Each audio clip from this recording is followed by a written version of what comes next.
सवाल जो हमेशा दिमाग में रहता है कि बिहार हमेशा पीछे क्यों।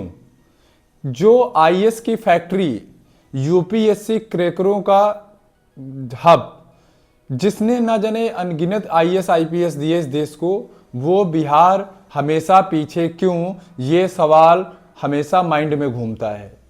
आज हम बात करते हैं जहां नालंदा और विक्रमशिला जैसी विश्वविद्यालय, जहां दुनिया भर से छात्र पढ़ने आते थे, सम्राट अशोक की वो धरती जहां से सम्राट अशोक ने अहिंसा और न्याय को, धर्म को, पूरी संदेश को पूरी दुनिया में प्रचारित किया, उस बिहार को आज हम पिछड़ा क्यों कहते हैं। वो बिहार जहां से चाणक्य और चंद्रगुप्त जैसे महापुरुष यहीं की मिट्टी से निकले, भगवान बुद्ध को ज्ञान की प्राप्ति भी उस बिहार में आई, जहां पर वो बोध गया में आई। तो उस बिहार को आज हम पिछड़ा क्यों कहते हैं और वो पिछड़ा क्यों है, ये सवाल बार बार जहन में उठता है। इतिहास गवाह है कि बिहार ज्ञान, धर्म और राजनीति का केंद्र रहा है। तो सवाल यह भी है कि इतनी महान विरासत होने के बावजूद आज बिहार विकास की दौड़ में पीछे क्यों दिखाई पड़ता है, इसका क्या कारण है। क्या उसको सही से औद्योगिक क्षेत्र का विकास नहीं कर पाया, या वो धर्म और जात की राजनीति में उलझ के रह गया। जिस बिहार को पूरे बिहार से पूरे देश को, पूरे विश्व को मैनेज किया जाता था, जिस बिहार को पूरे विश्व के लोग पढ़ने आते थे, जिसको ज्ञान और शिक्षा का हब बोला जाता था, उस बिहार की इस दुर्दशा का मेन कारण कौन है। क्या ये राजनीति है, या उसको समय रहते औद्योगिक, या वो इन सब चीजों में पीछे छूटता चला गया और एक अतीत का पन्ना बनता हुआ चला गया। तो आज हम जानते हैं इस बिहार के बारे में।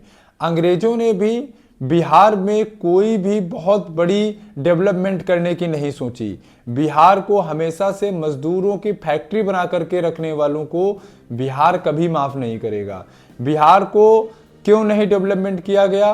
क्योंकि बिहार हमेशा से धर्म और जात की राजनीति का केंद्र बना रहा। राजनीति ऐसी कि लोग केवल और केवल अपनी जातियों को देख करके वोट कर रहे हैं। उन्होंने कभी उन अपने प्रतिनिधित्वों से नहीं बोला कि आप हमारे लिए क्या शिक्षा लेकर के आए हैं, आप हमारे लिए क्या रोजगार लेकर के आए हैं, क्या हमारे लिए आप ऐसी चीज लेकर के आए हैं जिससे हमें पलायन करके दिल्ली, मुंबई, गुजरात, पंजाब ना जाना पड़े। क्या आपने कभी अपने जनप्रतिनिधित्वों से ऐसी चीजें पूछी हैं कि हम आपको वोट क्यों दें? क्या आपका वोट एक केवल और केवल वोट लालच पर रह गया है कि कुछ पैसे दे करके, कुछ इधर दे करके, वो दे करके आप अपने वोट को जो बेचोगे, तो आप अपने बच्चों को शिक्षा कहाँ से ला करके दोगे? आप अपने बच्चों को कहाँ से डेवलपमेंट ला करके दोगे? क्योंकि जब हम शिक्षित होंगे तो हम अपने जनप्रतिनिधित्वों से पूछेंगे कि हमारा वोट का अधिकार जो है, हमने वोट दिया तो हमारा विकास कहाँ है, हमारा शिक्षा कहाँ है, हमारा रोजगार कहाँ है, ये हम उनसे सवाल पूछेंगे। बिहार में अब हमको राजनीति से ऊपर उठ करके, धर्म और जात की राजनीति से उठ करके थोड़ा ऊपर सोचना पड़ेगा और हमेशा एक तरीके से बिहार को आगे लेकर के जाना पड़ेगा। आज़ादी के बाद से राजनीति यहाँ पर जातिवाद और क्षेत्रवाद ने विकास को पीछे धकेल दिया है। उद्योगों की तो काफ़ी कमी रही ही है, बुनियादी ढांचों की भी कमी रही है, शिक्षा व्यवस्था भी बिल्कुल बेहतरीन तरीके से पटरी पे नहीं आ पाई है। बिहार की मिट्टी आज भी प्रतिभावानों से भरी पड़ी हुई है और बिहार में एक ऐसे हब हैं जिससे युवा पूरी तरीके से पूरे विश्व को बदल सकता है। बिहार के युवाओं में वो क्षमता है, वो प्रतिभा है और वो लगन है। वो आज भी पूरे विश्व को बदलने की क्षमता रखते हैं। तो हमें बिहार को आगे लाना पड़ेगा। जब बिहार आएगा तो देश आगे आएगा।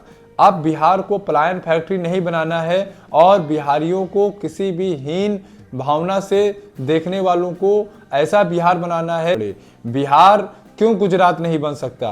बिहार क्यों पंजाब नहीं बन सकता? बिहार क्यों राजस्थान नहीं बन सकता? बिहार क्यों महाराष्ट्र नहीं बन सकता है? इसको देखना पड़ेगा, समझना पड़ेगा और इसके लिए आने वाली सरकारों को काम करना पड़ेगा। काम ऐसा करना पड़ेगा कि जैसे हमारे युवा बाहर ना जा पाएं, उनको गुजरात ना जाना पड़े, उन्हें अपने क्षेत्र में आकर के नौकरी मिले, काम मिले, रोजगार मिले और वो अपने परिवार के साथ सकुशल बैठ करके खाना खा सके। आज वो बिहार जिनको केवल और केवल मजदूर फैक्ट्री के नाम से देखा जाता है, उस बिहार को बंद करना पड़ेगा, वहाँ के लोगों की सोच को बदलना पड़ेगा और उस बिहार के लोगों को वहीं पे रोजगार दे करके उनको सेटल करना पड़ेगा। और सेटल ऐसा करना पड़ेगा कि जैसे कि वो कभी बिहार से फिर आगे सोचे ही ना, इतना उनको रोजगार और विकास मिले। उनको गुजरात मॉडल पर लड़ाई करनी पड़ेगी, उनको देखना पड़ेगा कि हम महाराष्ट्र में कैसे काम कर सकते हैं, हम महाराष्ट्र से कैसे सीख सकते हैं। और ये प्रतिभा बिहार में है और बिहारियों में है कि वो इस देश को मगध जैसा, आचार्य चंद्रगुप्त जैसा सब कुछ दे सकते हैं जो उन्होंने सोच रखा है। ये देश वीरों की धरती है, ये देश सबकी भावनाओं की धरती है, ये देश छठ माई की धरती है, ये प्रदेश छठ माई की धरती है। और आशा है कि ये बदलेगा, बिहार बदलेगा और बिहार की राजनीति बदलेगी। बिहार में जो भी गरीबी है वो हटेगी और एक बार फिर से बिहार अपने स्वर्णिम युग को प्राप्त करेगा। और इस स्वर्णिम युग को प्राप्त करने के लिए युवा वर्ग को सबसे आगे आना होगा। जब युवा आएगा तो देश बदलेगा, प्रदेश बदलेगा। और हमें बिहारियों से आशा है, बिहार वासियों से आशा है कि हम ऐसा काम करेंगे कि जिससे हमारा नाम देश प्रदेश में रोशन हो। अगर वीडियो पसंद आए तो लाइक, सब्सक्राइब